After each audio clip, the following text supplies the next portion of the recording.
Provision for warranty.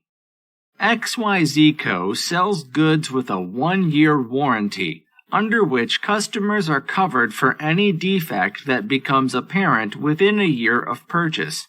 In calendar year 20X6, XYZ Co. sold 25,000 units. The company expects warranty claims for 4% of units sold. Half of these claims will be for a major defect, with an average claim value of $25.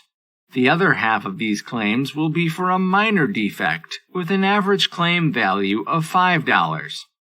What amount should XYZ Co. include as a provision in the Statement of Financial Position for the year ended 31 December 20X6? Answer. XYZ Co. should provide on the basis of the expected cost.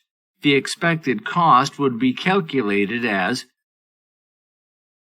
times 25,000 times $25 plus 2% times 25,000 times $5 equals $12,500 plus $2,500 equals $15,000.